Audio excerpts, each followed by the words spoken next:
Episode 56 EB May 8, 2023.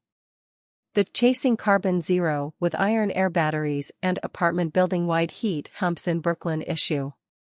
Residents Against Wood Smoke Emission Particulates, see rawsepresidents.wordpress.com and scroll down for PDFs of articles with URLs to search on.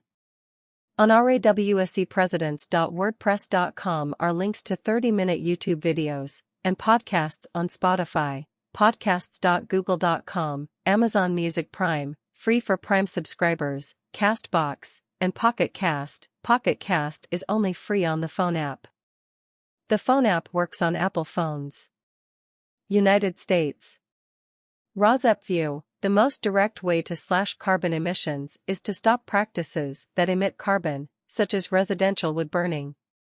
Residential wood burning and biomass burning as sources of carbon were not mentioned in this documentary. https://www.pbs.org/wgbh/nova/video/chasing-carbon-zero. Chasing Carbon Zero, PBS documentary on Nova, Public Broadcasting System, PBS. April 26, 2023. The U.S. recently set an ambitious climate change goal, zero carbon emissions by 2050. And to achieve that, slash emissions in half by 2030. Is it possible? And what kind of technology would it take? Meet scientists and engineers who are convinced we can achieve carbon zero in time to avoid the biggest impacts of climate change. Premiered April 26, 2023. RossEPView, 3 new technologies are among many described in this documentary. One technology is Enhanced Geothermal Systems, or EGS. Another is a rust battery, also known as an iron air battery, for energy storage when there are gaps in solar and wind energy generation, because of weather variations or other reasons. A third is heat pumps deployed for apartment buildings. The documentary also criticizes natural gas used for cooking, instead of using cleaner electric convection ranges and ovens. 1. For EGS, the idea: drill 2 deep wells into hot rock. If the rock is not naturally permeable, fracture it in between to create an artificial reservoir and then pump water into the cracks. It returns to the surface hot enough to generate electricity.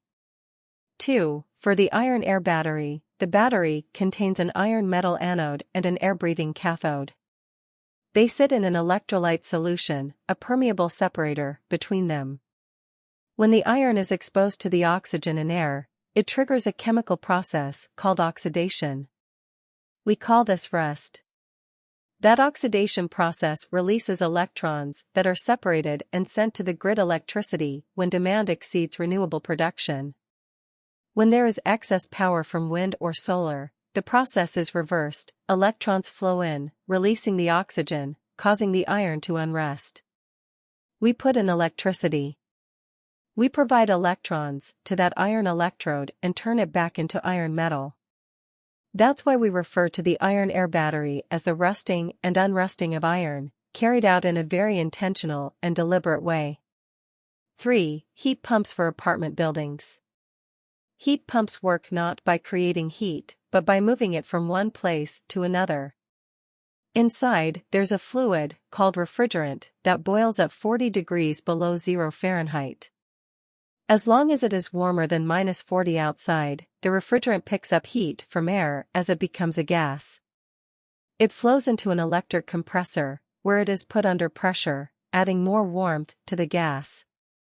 The warm gas flows into the room unit. As it heats the space, the gas itself condenses back into a liquid.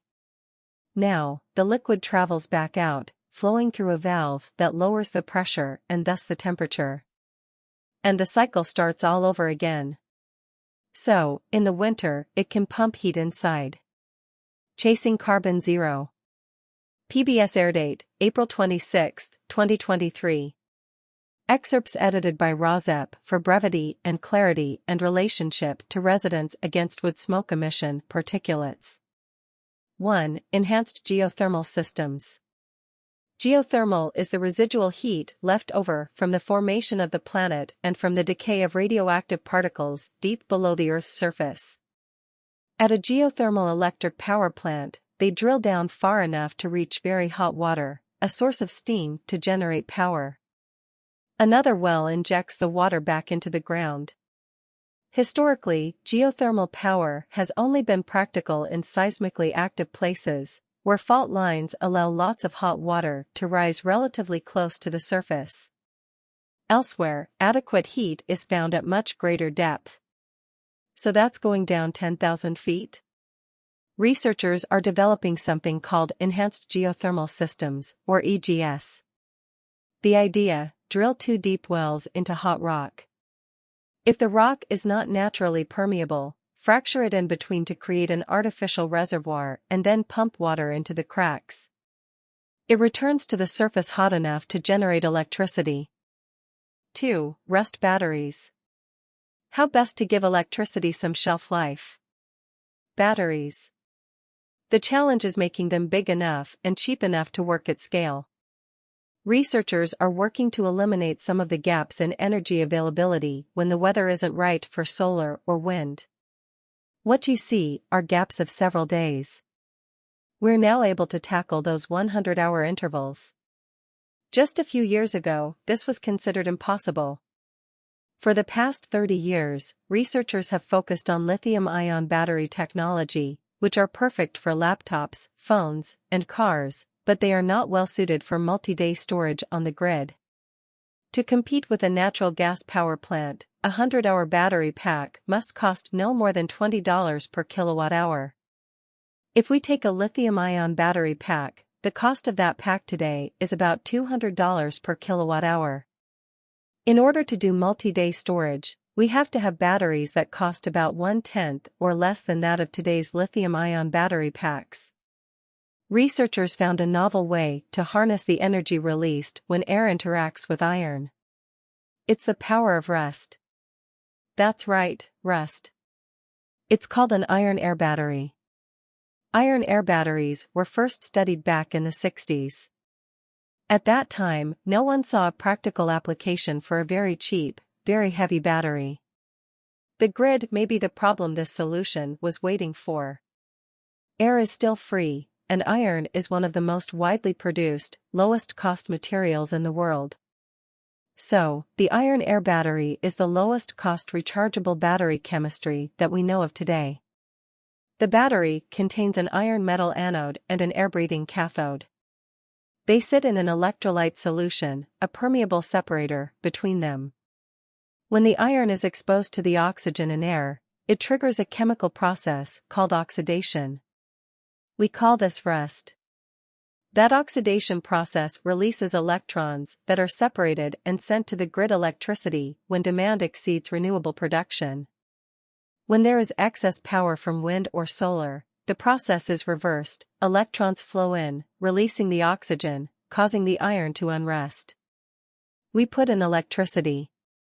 We provide electrons to that iron electrode and turn it back into iron metal. That's why we refer to the iron air battery as the rusting and unrusting of iron, carried out in a very intentional and deliberate way. Form Energy's iron air batteries are working just fine in the lab, but they haven't been tried on the grid yet. We need to scale up the manufacturing of this and really build the next generation of larger systems and deploy them. And that really brings us to utility-scale systems. They plan on building their Rust batteries in the Rust Belt, where the infrastructure and transportation network are already tailor-made for it. The first plant will be built beside the Ohio River in Weirton, West Virginia, 750 good-paying jobs, promised in a place of broken promises. Form Energy would like to create real manufacturing jobs in parts of the country that have seen a great loss of jobs from, traditional industries, and may not have seen themselves as part of this green revolution. So, the road to zero will pass through an old steel town in the heart of coal country. Now there's some irony. Batteries are just one storage idea. 3. Heat pumps for apartment buildings. A building owner in Brooklyn, New York, says that we built an infrastructure based on oil and gas, burning things. That's what we're used to. But it doesn't have to be that way. An owner of an early 20th century building in Crown Heights, Brooklyn says that when it was built, they burned coal in a boiler to stay warm. Now there's a heat pump for each of the 14 units. Heat pumps work not by creating heat, but by moving it from one place to another. Inside, there's a fluid, called refrigerant, that boils at 40 degrees below 0 Fahrenheit. As long as it is warmer than -40 outside, the refrigerant picks up heat from air as it becomes a gas. It flows into an electric compressor, where it is put under pressure, adding more warmth to the gas.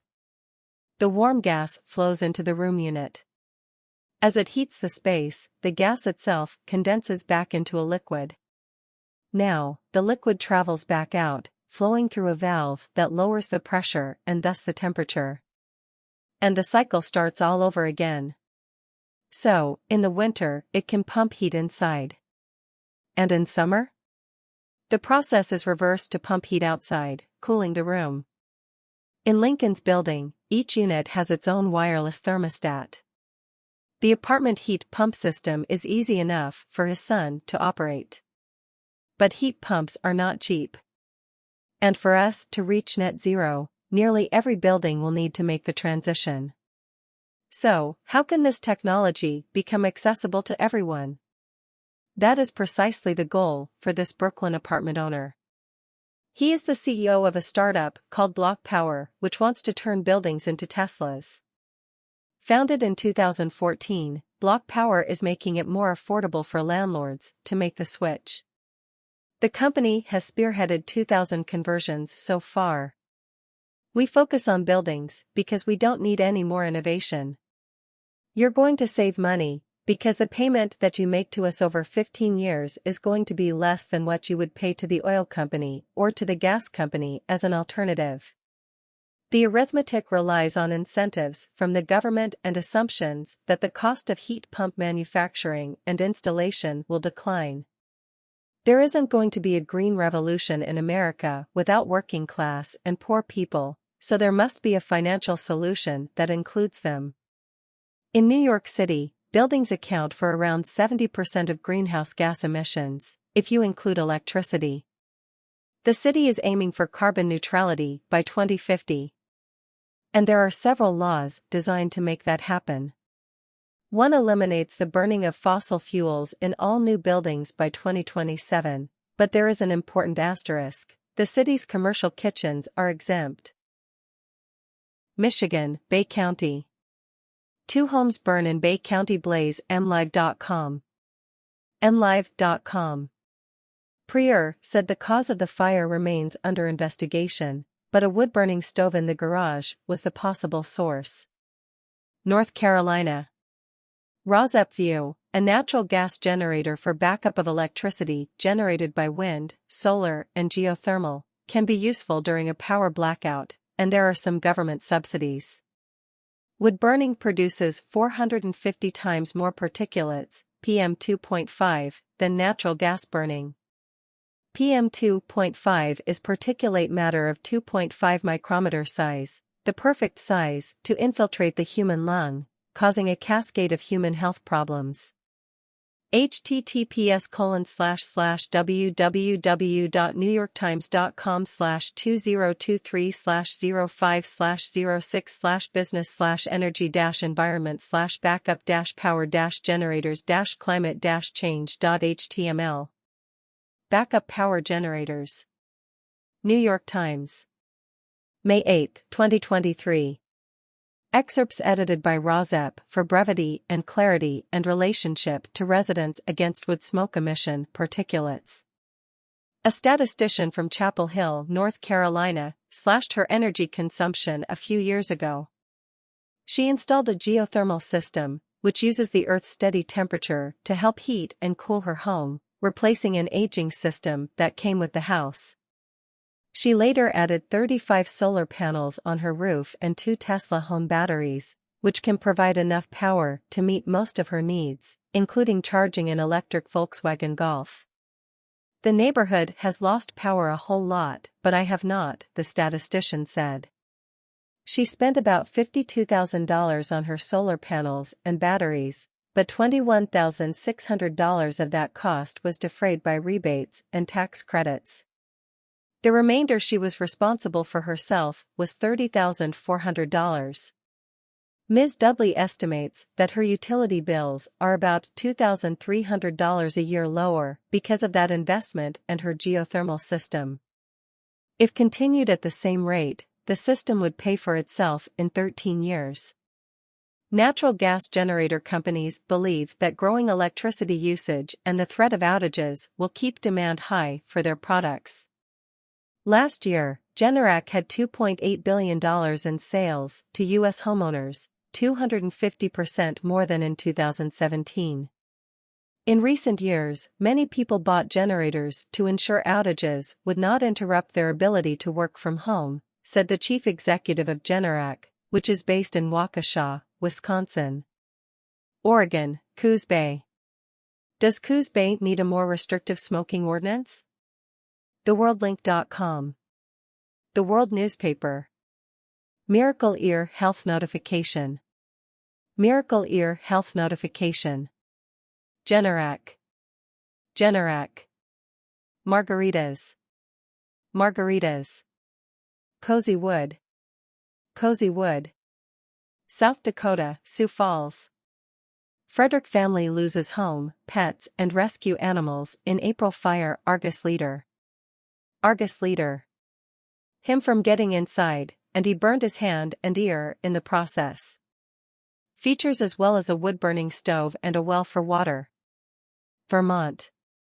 Rosep View, new technology described in the PBS documentary Chasing Carbon Zero, above, renders this Vermont writer's reasons for wood burning for heat obsolete. Rust batteries, also known as iron air batteries, can be used for energy storage for up to 100 hours backup at a time, when there are gaps in solar and wind energy generation because of weather variations or other reasons. Enhanced geothermal systems might be usable in Vermont, which are reliable in all weather. Heat pumps have been used successfully on a large scale in over 2,000 conversions since 2014 in Brooklyn, New York, which experiences cold winters. Heat pumps work it down to -40 degrees Fahrenheit. Why does a person who has a master's level in energy auditing, the author of this opinion, want Vermont to be left behind in utilizing the state-of-the-art and clean, non-polluting home heating?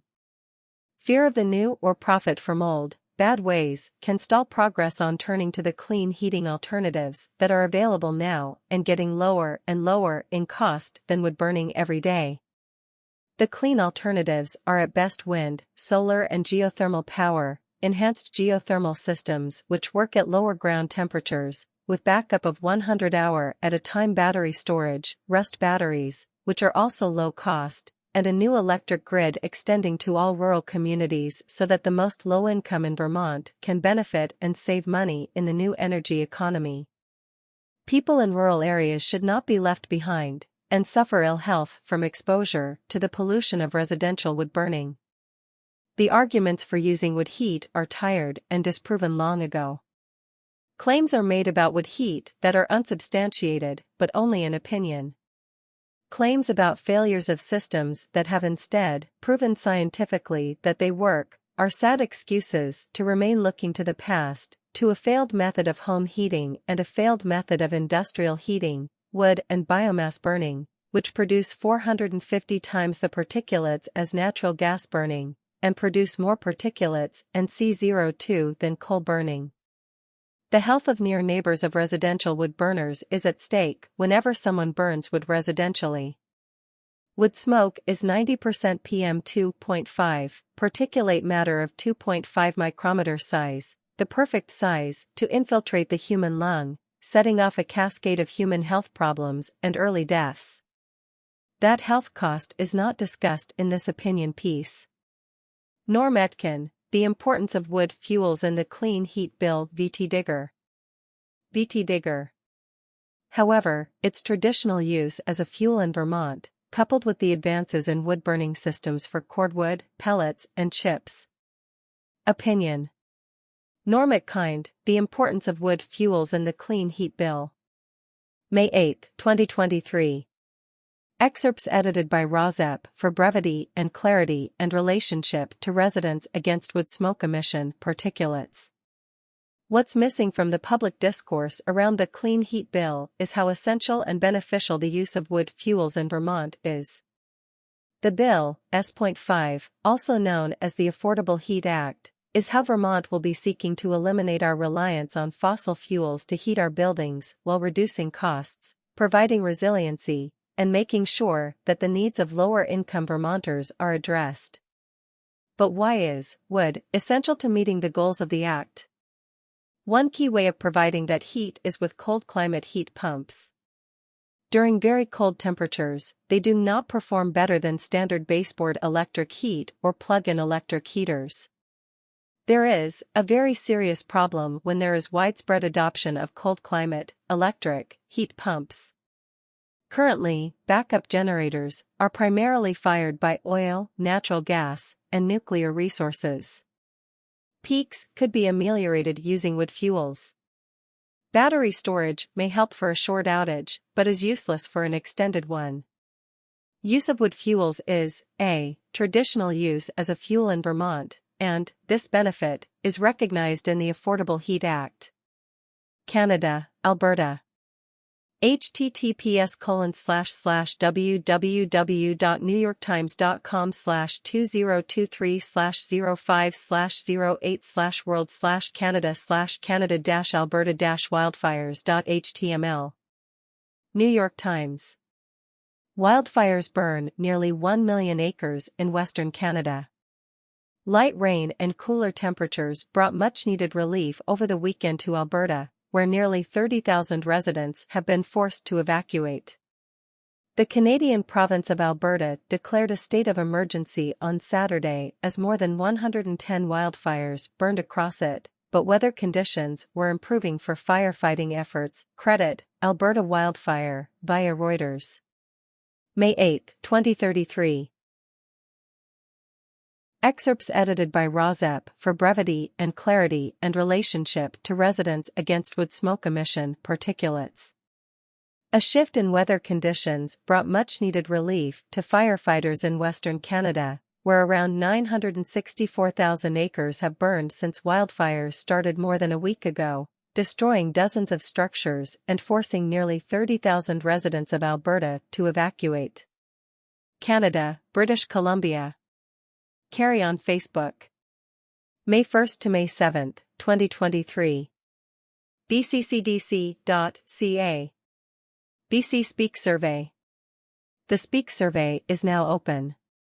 Where are the questions about the environmental impacts of pollution, such as smoke, dust, and industrial emissions, and our health? With over 100 chimneys on garages and homes in this valley, we struggle to breathe any clean air all winter long. And right in the middle of our valley is an elementary school where children breathe the smoke all day long. There has been an increase in new wood stoves lately, and that is causing even greater health concerns for our seniors and children. Unfortunately, this healthcare survey asks no questions about the environmental impacts of pollution in our area. Totally overlooking such impacts is not acceptable, since air quality and safe drinking water is vital to good health. Constant exposure to wood smoke, debris from fire smoke, industrial pollution and dust pollution is a major cause of increased hospital visits. I did the survey hoping to add my comments at the end of it, but there was way to do so. Not satisfied with this survey. Prescribed burns are not healthy for people. It can cause very unhealthy air quality, which will last for weeks after the burns. People living with respiratory diseases such as asthma, COPD, emphysema, or heart disease suffer from smoke inhalation. Chronic exposure to smoke is known to cause cancer in firefighters, the people doing the burns, and others living in the area of the burns. Other countries have turned away from controlled burns because of the poor air quality, increased hospitalizations, and the risk of controlled burns turning into large wildfires. Chronic exposure to irritants such as wood smoke can increase the risk for developing asthma in children. Smoke can trigger deadly asthma attacks for those living with respiratory illness. It is not acceptable to burn things in any community where people with smoke allergies, asthma, COPD, and heart conditions live. Children exposed to constant wood smoke experience more negative health conditions than those living in clean air. Don't burn anything in our communities. FM 4.0 RF.AT. A burning issue turns toxic. Burning wood to heat homes creates hundreds times more dangerous fine particulate pollution than gas central heating. An uncomfortable truth. Canada, Northwest Territories. Wildfire near Fort Smith, NWT, almost contained, says Territory Yahoo News Canada. Yahoo News Canada. He said crews are also intentionally burning wood, grass and other fuel, though smoke and fire will be visible from the town and the highway. Fire crews making progress on wildfire near Fort Smith. NNSL Media. NNSL Media. Burning wood, grass and other fuel to ensure the fire doesn't grow. Smoke and flames were visible within town limits, but the town was.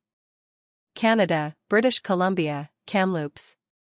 Wildfire crews to train Wednesday south of Kamloops, BCWS says smoke will be visible. Castanet. Castanet. The exercise will consist of burning 15 piles of wood debris close to Stake Lake, about 15 kilometers south of the city on Highway 5. Australia. https://www.theeveningissue.org/?? FBC lid =IWAR 17 MES bar 9 MBW 8 BNL 8 JDDDIUJIMKNWV 4 MNOE 8 MEX5 5-LMDAQKMHGWXG0. TheBurningIssue.org. 1. Burning is based on latest science wrong. The 2,000 square kilometers per annum indicative target for prescribed burns is based on a 2009 study which concluded that this would reduce the 2. Bush must be burnt to protect us wrong.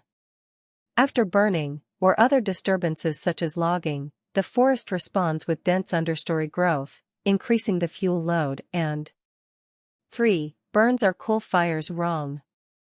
The over 75% of prescribed burns are done by dropping flammable materials, incendiaries, from the air every 100 to 200 m over large areas.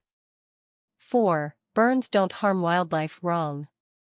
Warning, graphic imagery below. Many animals can't escape the large areas being burnt rapidly, particularly when the fires are lit from. 5. Burns are like indigenous practices wrong. Traditional burning was nuanced, small-scale, selective and seasonal and protected key natural assets. This was right-way burning which. 6. Burns are done carefully to protect sensitive areas wrong. While the prescribed burning program was designed not to burn high-value environmental assets, such as wetlands, streams, granite rocks. 7. Burns are a natural part of the ecosystem wrong. Burns are done at much higher frequency and in different seasons to the natural fire cycle. The southwest of Australia evolved with.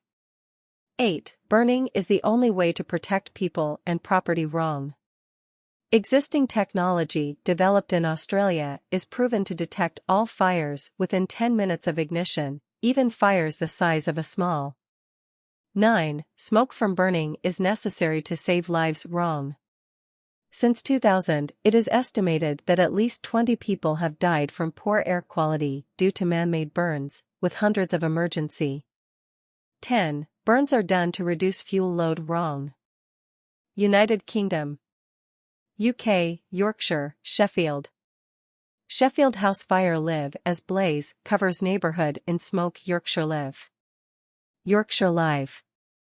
The blaze is occurring on Blackstock Road, near Lees Hall Wood, today, May 7, before 9:30 a.m., according to a report online. Asia. China. Chinese medical journal review warns of air pollution health hazards, Mirage News. Mirage News. A key air pollutant linked to health risks is ambient fine particulate matter, PM2.5, which consists of minute particles, sized less than or PM2.5 and health effects. Wood smoke is 90% PM2.5. Worried about your local air quality? Track it with these apps: PCMag. PCMag. Load up your location and tap air quality to check it out. To track personal exposure to anything beyond PM2.5, you need to pay for the premium.